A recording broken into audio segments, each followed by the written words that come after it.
now I'm starting to research other religions. Okay, and you know, there's like Zoroastrian or something like that. But I'm butchering the word. But I read Mormonism, Christianity, Catholic, old Catholicism, the North mythology, the Greek mythology,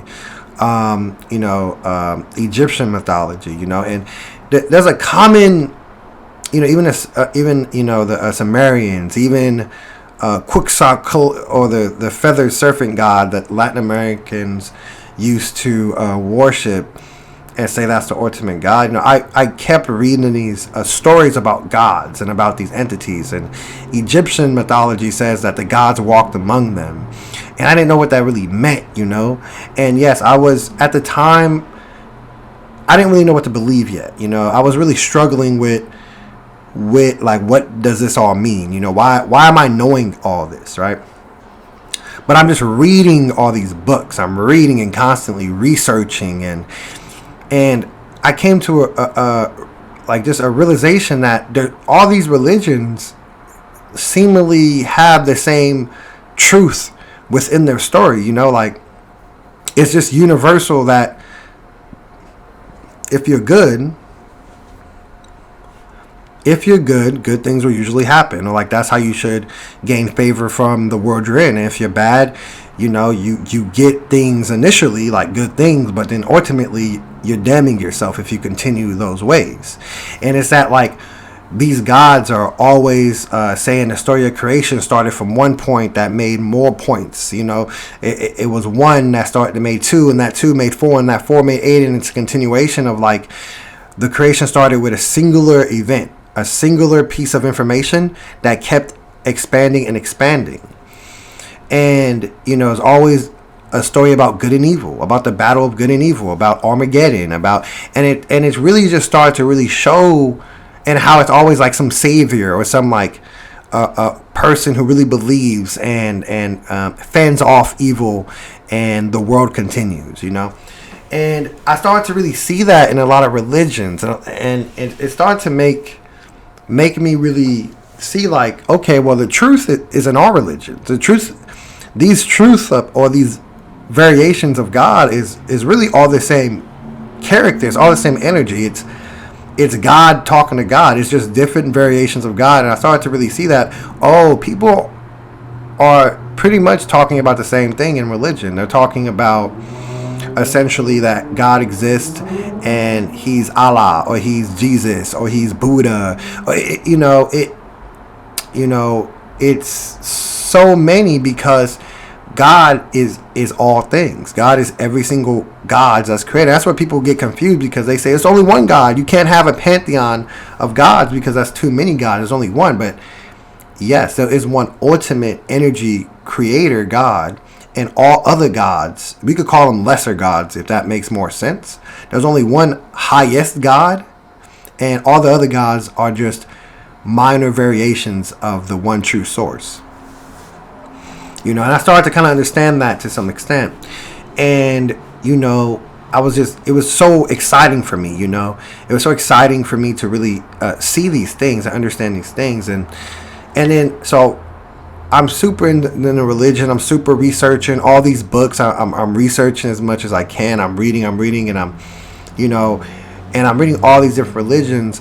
And somehow I get to, and this is a really crazy story, but I get to a DNA test somehow. Like, I want to take a DNA test, and I take a DNA test from, like, Ancestry.com, and I find out that, like, I'm like 20 different, ethnicities, mostly African, but, Scottish, England, Sweden, Spain, and stuff like that. And it was always it was a myth in our family on my grandma's side, on my mom's grandma's side, that we are distant relatives from royalty. And so I go through the family line, and I spend weeks doing this, and I get to connect it to El Cid. And El Cid was like a great Christian hero. And I never knew he was connected to our family, but I tracked it. And then my grandmother, she's really into into our ancestry. And so she started to do it too. And she found out that El Cid is connected to a lot of kings. And if we're connected to him, we'll connect to a lot of kings. And then she somehow did it. And we come from a long line, or at least our distant relatives came from a long line of royalty. And one of them is Edward III. We came from his bloodline. And, that was amazing, right? And that was amazing. And I got it in my idea. That was amazing. Who knows if you really want to believe it or not, because, so many things happen. But the way I see it, like, no matter what, who I am today matters, not who I could have been or who I'm connected to.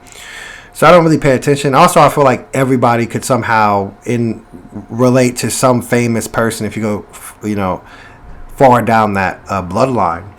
But what's really interesting is that I started to really focus on the doomsday prophecies. I started to really focus on like Jesus coming back, and I'm not gonna lie, my mind was a little bit started to stretch, because I got it in my idea somehow that maybe I'm the reincarnation of Jesus Christ, and or we're somehow connected,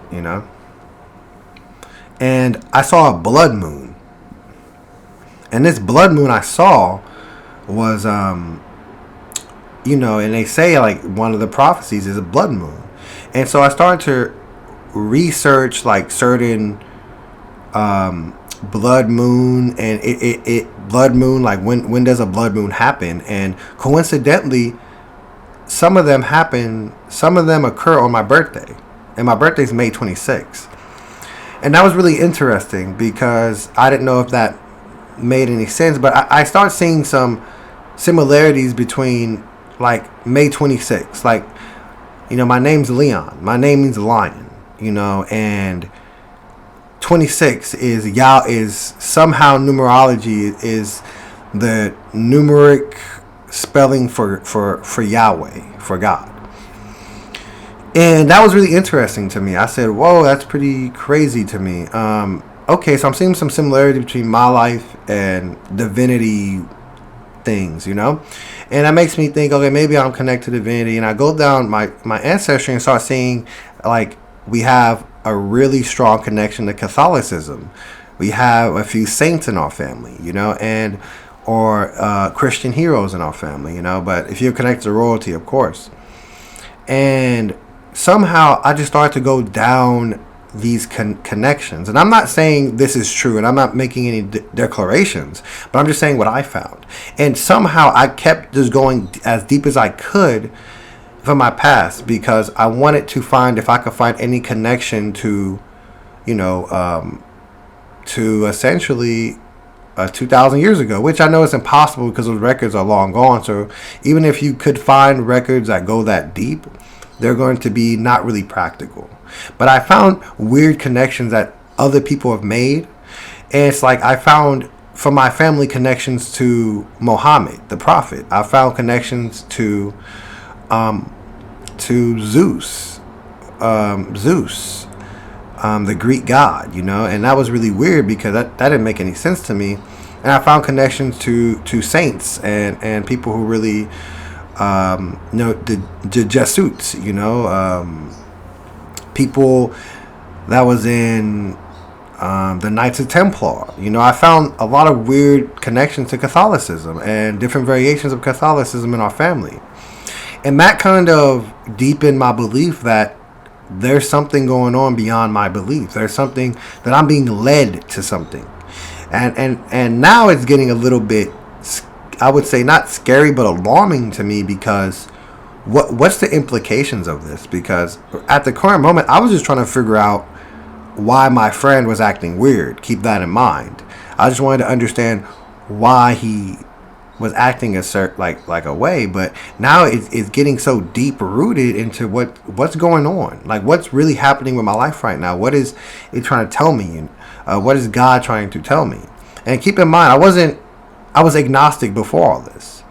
Okay, that's ball 5. Let's continue.